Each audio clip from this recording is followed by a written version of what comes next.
Tanggal muna tayo ngayon ng pagkaseryoso dahil ito na ata kasi ang isa sa pinaka-nakakatawang play na nangyari ngayong araw. Matapos kasing gawin ito ni James Harden kanina sa naging laban nila sa Los Angeles Clippers kontra dito sa Portland Trail Blazers. Samantalang isinalang na rin kanina ang nagbabalik NBA na mayroong 10-day contract na si Isaiah Thomas. Dito yan kanina sa naging laban ng Phoenix Suns at Philadelphia 76ers. Pero bukod kay Isaiah Thomas, muli na naman nagpasiklab dito si Bol Bol para sa Suns. Ito kanina sa naging laban ng Los Angeles Clippers kontra dito sa Portland Trail Blazers, mayroong ginawa dito si James Harden na hindi mo inaasahan na gagawin ng isang pro player. During third quarter kasi kanina sa laban, under 5-minute mark at lamang dito ang Los Angeles Clippers ng 21 points, 81-60. Ang ganda ng pagkakababa ng bola dito ni The Beard, James Harden dito para sa Clippers. Kita niyang libre sa corner dito si Kawhi Leonard kaya naman ipinasa niya yung bola dito para sa isang wide open 3. Malinis yung pagkakagawa niya dito pero ang pinaka nakakatawa kasi dito,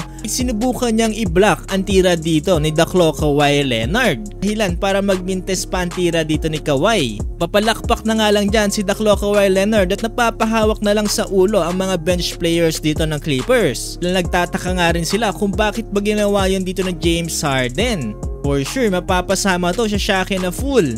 Agad naman niya nabawi dito ni Harden mula sa assist niya dito kay Coffee sa corner. At nanalo naman dito sa laban ng Los Angeles Clippers sa final score na 116-103. Ang una dito si PG-13 with 27 points, Kawhi Leonard 24 points, James Harden 19 points with 14 assists. Sa kabilang banda muling nagpakitang gilas dito si Bol Bol sa naging laban nila kanina sa Philadelphia 76ers. Dito ay nakapagdala si Bol Bol ng 10 points, 3 rebounds and 1 block sa loob lamang yan ng 14 minutes of playing time. Unti-unti na nga nagkakaroon ng tiwala dito ang Phoenix Suns kay Bol Bol. Nagiging confident na rin ito sa bawat game dito ng Suns.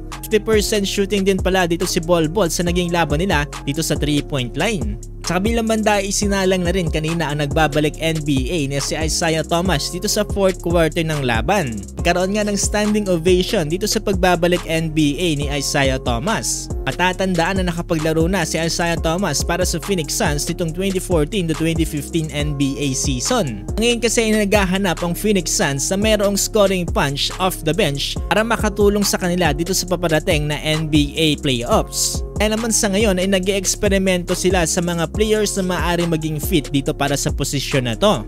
Dito sa naging laban na to, panalo din ng Phoenix Suns sa final score na 115-102. Una dito si Grayson Allen with 32 points na sinusundan ni KD with 22 points, Booker 18 points,